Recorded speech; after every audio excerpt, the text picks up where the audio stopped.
nabantu abasha. Amen. Igama lami ukhetho kuhle ngwachamani lesikhathi ngizokwenza inkonzo yeSermonette. Amen. Before siqhubeke khona akona ngikwazi ukuhlabelela kodwa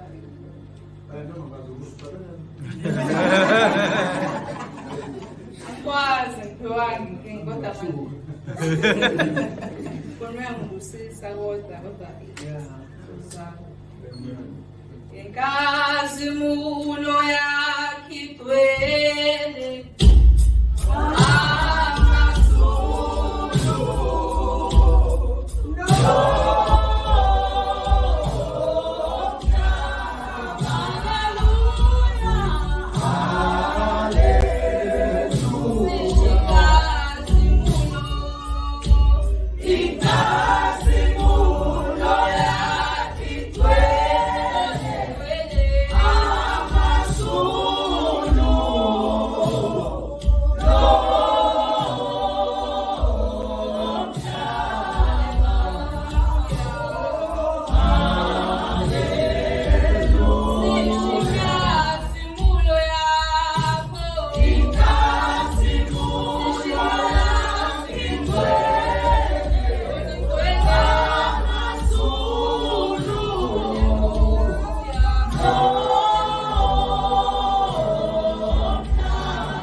Amen. Izwe lokuqala lisodlula u-Exodus chapter 2.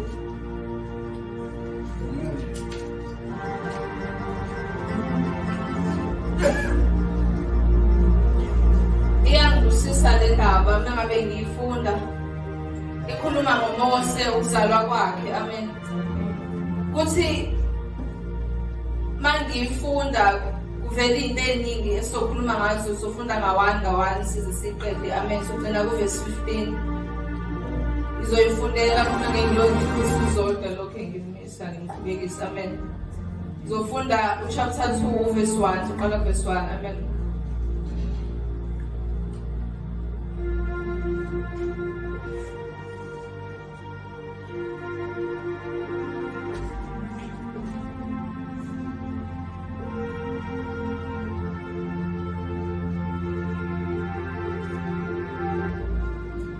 Exodus chapter 2 verse 1. Kwasuka umuntu wendlu kaLevi, wathatha indodakazi kaLevi. Wakhulelwa lowo mfazi wazala indodana. Esebonile ukuthi inhle wayithukusa izinyanga ezintathu. Verse 3. Engasenayo kuyithukusa wayithathela ibhokisi lebumbu, walihuqa ngebitume nangekolitayi, wamfaka umfana kulo, walibeka emhlangeni ngasogwini lomfula. Udadewabo wayemi kudana ukuze azi ukuthi kuyakwenziwani kuye. Kwase kwehla indodakazi kaFaro ukuyogeza emfuleni.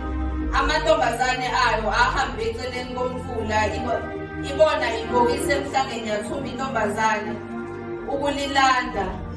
Yalivula yabona umntwana, bheka kwakungumfana, wakhala. Yamhawukela yathi, lona ungowabantwana bamaHebheru. Amen. Indaba le ikhuluma ngokuzalwa kukaMose nanokuthi kwenzakalani ekukhuleni kwakhe uMose. Amen. Kuthe lapho wakhe sebonile kade kuthiwa abantu babafana meke bazalwa kuleyo ndawo akumelanga baphile. Amen. Ngokuba kwakwaziwa amandla abo, amandla abanikwe wona njengabantu besilisa. Amen. Kuthe kodwa owesifazane semzalile uMose, wambona ukuthi muhle. Esembonile ukuthi muhle, wabona ukuthi amthathe angambulali. Wahlala naye izinyanga ezintathu. Wathi esebona ukuthi akakwazi ukuthi amfihle, wenza icebo lokuthi amfake ebhokisini amhambise. Amen. Kuthe lapho kwaqhubeka, kwabonakala uMose etholwa indodana eyongeza indodakazi kaFaro. Amen. Le ndaba le imfundisa ukuthi nathi ekuzaleni kwethu, mangabe umkhule wami ukuthi inkosi nawe wathi ungasiqapha njengalo wesifazane owemqapha uMose ukuthi yini ezokwenzekala kuyena after esezalile. Nathi ngathi uNkulunkulu wathi sesidalile wasibona ukuthi sibahle, wathi uyakusibheka nanoma yikuphi lapho esikhona ngayo ukusiyeka, nanoma yini eyenzakalayo kuwena. uNkulunkulu wathi ekudala wabona ukuthi umuhle, wabona ukuthi uyisimangaliso, wabona ukuthi unamandla, wabona ukuthi lo mhlaba lo umolile impela ukuthi wena ube kuwona, kepha wakhanda icebo azokuqapha ngalo. Kuthe indodakazi kaFaro sibona ukuthi ayinawo umuntu ozomncelisela umntwana, wamfumana. Kuthe bemlanda, balanda yena uba kaMose ukuba azomncelisa. Lokho kukhuluma ukuthi uNkulunkulu akasoza kuyena. Icebo lakhe lokuzibonakalisa kuwena liyohlala liqhamuka. Wena ukumthemba, ukumlalela, noma ungaphili izwi lakhe ngoqini, and you may not twist igama likaNkulunkulu. Ungalidayisi uNkulunkulu uphile njengoba linjalo. Akululanga, kepha oluphilayo alamukele umkhuleko ukuthi inkosi ngathi izinhliziyo zethu ungayithambisi. Silamukele njengoba linjalo, libuhlungu, limnandi, silamukele linjalo. Kuthe lizoqhubeka uverse 6. Yalivula yabona umntwana, bheka kwakungumfana, wakhala. Yamhawukela yathi, lona ungowabantwana bamaHebheru. Nalawe nohamba khona, akekho ongekabone uphile iqiniso, umuhle phambi kwaNkulunkulu. Akekho ongeyabona ukuthi wena ungumntwana kaNkulunkulu. uMose bambonile bemphethe ukuthi ungumHebheru, emsulwe njalo ehamba phambi kwaNkulunkulu engazi lutho, elalela ukuphila, elalela izinsuku zakhe zokuphila, wabonakala ukuthi ungumHebheru. Kuthe kusuka lapho siyathola verse 7. Udadewabo wayesethi kuyo indodakazi kaFaro, ngihambe ngikubizele umzanyana kuwamaHebheru ukuba akuncelisele ingane na. Indodakazi kaFaro yathi kuye, hamba. Yasuka intombazane yabiza unina wengane. Uverse 7 uthi nguphile. Udadewabo wayesethi kuyo indodakazi kaFaro, ngihambe ngikubizele umzanyana kuwo amaHebheru ukuba akuncelisele ingane na. Ngithe mangifunda leli lizwi ngathi akekho ongazi ukuthi uNkulunkulu yedwa odala izulu nomhlaba. Nanoma singakuphika kanjani kube ukuthi akhona amanye amakhosi abo adunyiswayo. Amen. Kepha uNkulunkulu is the creator of heaven and earth. uNkulunkulu is the creator of yonke into ephakathi emhlabeni. nathi siyazi ukuthi ubani osidalile kuyini sidumisa amanye amakhosi indaba sifuna ukunakekelwa amanye amakhosi nawadaliwe uNkulunkulu kanti ubani owanakekela uMoses ngokumuntu owumHebheru uMoses wanakekelwa unina ngoba unina uyomzalile amen wathiwa ngikulandele yena yini na wamlanda walanda unina kwawunina omncelisayo nathi we may know ukuthi the creator yethu uNkulunkulu asiyonakekelwa yini inkosi ngaphandle kwakhe thina sidaliwe nguye singamakrestu singabantwana bakaNkulunkulu akekho enye inkosi esiyamkhothama kuyo ngaphandle kosidalileyo amen sengizobala uthi uMagwala izolo ekhuluma ngendodana yolahleko uthi mayisibuyele ekhaya ngizongena imfundo ngoba ngizosuke ngididele mayisibuyele ekhaya ifike ithi baba ngonile ngokuba iya-understand ukuthi umuntu mina ongakwazi ukungisiza kunanoma yini engibhekene nayo baba ongizalile ongilethile emhlabeni nanoma sengibhedile endleleni ngenza konke nganako kwasemhlabeni ngahamba ngaphuma ekhaya kepha ongizalile nonginakekelayo baba nasengathi besingaku-understanda lokho ukuthi incebo isekhaya akumele sifune incebo kepha sifune ukuhlala encebeni sifune ukuhlala la siyakuthola khona konke sesithokozile sekutholile udayisa konke anakho athenga incebo akathenga incebo kuphela bekufuna ukuhlala kuyona uthenga yonke akakuthenga okuphakathi singafuni okutholakala kuKristu nokutholakala embusweni wakhe kepha sifuna umbuso wakhe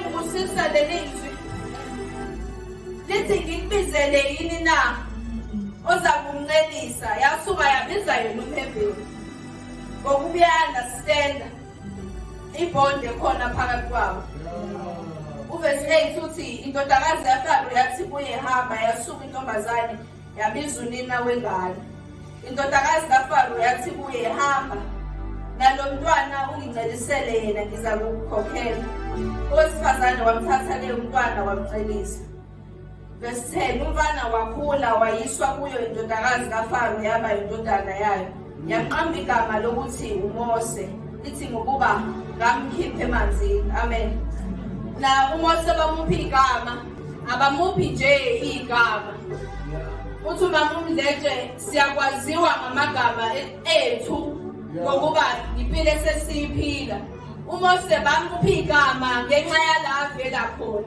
bayazi ukuthi bamtholephi bayazi nala avela khona so igama lakho noma ikuphi lapho khona symbolizes where you come from singabantwana bakaNkulunkulu yilokho esiyini now mayimuphi igama uliphi meaning yokuthi why embiza ngoMose uthi ngimupha uMose ngokuba ngamkhipha emanzini verse 11 kwathi ngalezo zinsuku uMose esekhulile waphuma waya kubafowabo wabuka imithwalo yabo wabona waseGibhithe eshaya uMhebheru omunye wabafowabo waphendukela ngalapha nangalapha esebonile ukuthi akukho muntu wambulala waseGibhithe wamthukusa esihlabathini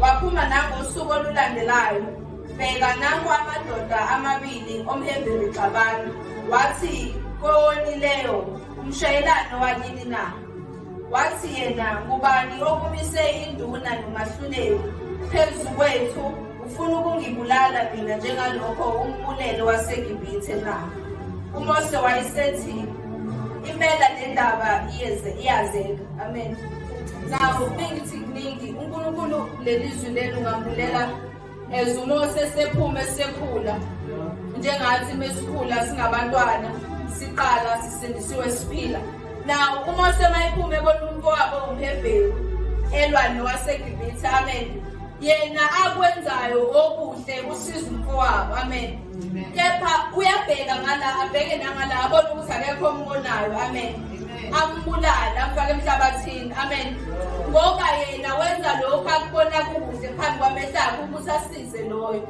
kepha the following day mase kwenzeka the very same thing sekulwa bona amaHebheru amabili lokhu umseyamjikela usethi ufuna nami ukungibulala njenganalokhu ubulele omunye uMhebheru na useyabona ukuthi kuyazeka. Lokho kumina kuveza ukuthi nanoma yini esiyenzayo sihaqwe ifulo ofakazi.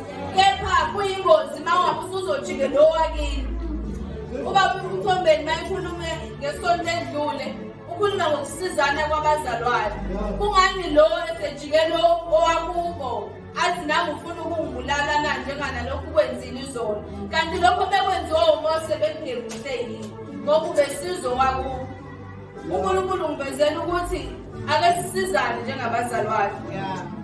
Sangane, sithandane, sishare amazwi, sishare uthando phakathi kwethu. Akukho okuningi engifuna ukusho ilokho okusenhlizweni yami. uMakorinte 2:4 ngoba uNkulunkulu wathi akuvele ukukhanye ebumnyameni kukhanye. Nguyena owakhanyisa ezinhlizweni zethu ukuba kukhanye ukwazi inkazimulo kaNkulunkulu ebusweni bukaKristu. uNkulunkulu ukukhanya ongazwani nobumnyama. Nalapho uMose sekwenzile lokho kade ethi akabonwa yimuntu, kepha uNkulunkulu uyakuveza obumnyama akuvezele kubukhanyeni. Ilokho nje engathi mangabe sekuyisonto sesivuka kanye naye, sivuke with inhliziyo ezintsha njengabantu abasha kakhulukazi uma besikhula senza okuhle. Sivumela uNkulunkulu enze intando yakhe. Sifuna uNkulunkulu, sifuna umbuso kaNkulunkulu. Ngokuba embusweni kaNkulunkulu kufuna kutholakala ingcebo, singafuni ingcebo ngokuba ingcebo iyaphela. Nendodana yolahleko yabona lethu ukuthi impela ingcebo iyaphela. Kepha okubalulekile ukuhlala embusweni kaBaba, ubuyele ekhaya uthi Baba ngonini. Amen.